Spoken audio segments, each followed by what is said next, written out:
Hello મિત્રો, જય શ્રી કૃષ્ણ. રિંકુસ ક્રિએશનમાં તમારું સ્વાગત છે. આજે હું ગુજરાતી સ્પેશિયલ ખાટું મીઠું કેરીનું અથાણું બનાવીશ.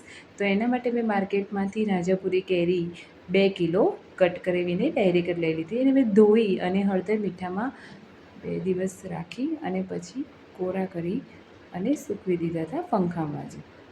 તો આપણા તૈયાર થઈ ગયા છે. હવે એમાં હું ગોળ નાખીશ. તો મેં આમાં 2 કિલો કેરી હતી, તો મેં કિલો જેવો ગોળ નાખ્યો છે.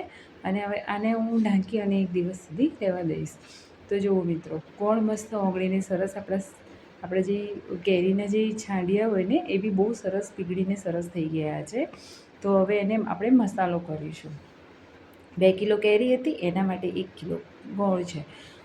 સરસ ગળ્યું થઈ જશે. તમને ગળું ઓછું ભાવતું હોય તો તમે ગોળને થોડો ઓછો તો કરી શકો છો. મેં એક કઢાઈ લઈ લીધી છે, એમાં હું સરસું લીધું છે.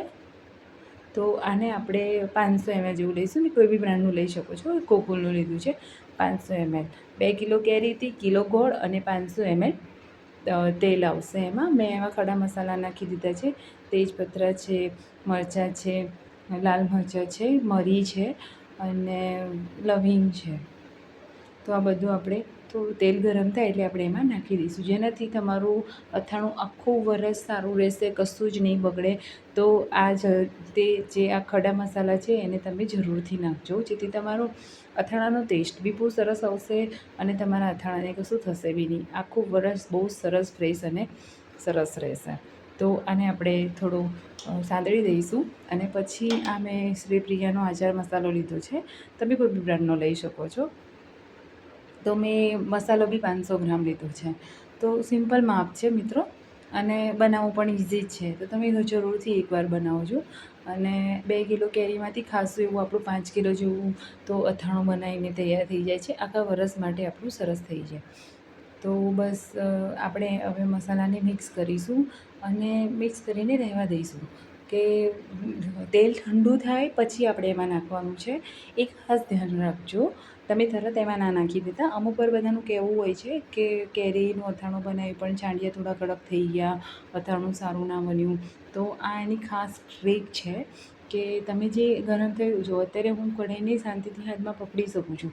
મતલબ સામાન્ય કહેવાય ને, એકદમ સામાન્ય ગરમ છે. હું આમાં આંગળી બી નાખી શકું એટલું ઠંડુ થઈ ગયું છે. તો હવે આપણે એને આમાં મિક્સ કરી નાખીશું. તો મેં આપણો જે મસાલો તૈયાર હતો તેલવાળો, એ આપણે તપેલામાં મિક્સ કરી દીધો છે.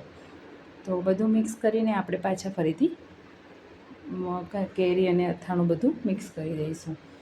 અને આપણું કેરીનું અથાણું તૈયાર છે. જુઓ મિત્રો, કેટલું સરસ અને તેલવાળું બહુ સરસ બન્યું છે. ખરેખર ટેસ્ટમાં બી સરસ છે. આવી રીતે એકવાર બનાવીને જોજો. સિમ્પલ માપ છે અને બહુ જ સરળ રીતથી મેં બનાવ્યું છે. જરૂરથી એકવાર જોજો અને આ પ્રમાણે બનાવજો. અને મને કમેન્ટ કરજો કે મારી રેસીપી કેવી લાગી. અને બસ ટ્રાય જેવી છે, બહુ જ સરસ છે. આ મેં મારી મમ્મી પાસેથી શીખ્યું હતું. તો મારી મમ્મી બી બહુ જ મસ્ત બનાવે છે, એટલે મને પણ ફાવી ગયું છે. હું બી બનાવું છું. તો પ્લીઝ એકવાર ટ્રાય કરજો, કમેન્ટ કરજો, લાઈક કરજો અને મારા વિડીયો કેવા લાગે છે એ પણ કહેજો. અને રિંકુસ ક્રિએશનને સબસ્ક્રાઈબ કરવાનું તો ના જ ભૂલતા. મેંગોની સિઝન છે, અત્યારે મેંગો મળે પણ છે. તો એકવાર જરૂરથી બનાવવા જેવું છે અને બનાવજો અને મને કમેન્ટ કરજો કે કેવું બન્યું. જય શ્રી કૃષ્ણ મિત્રો. ફરી મળીશું આવતા વિડીયોમાં. અને તમે મને કહેજો કે તમે શું જોવા માંગો છો, તો હું એ પ્રમાણે રેસીપી બનાવીને જરૂરથી હું મૂકીશ. અને હું આને બરણીમાં સ્ટોર કરીને ભરી દઈશ. Thank you. જય શ્રી કૃષ્ણ.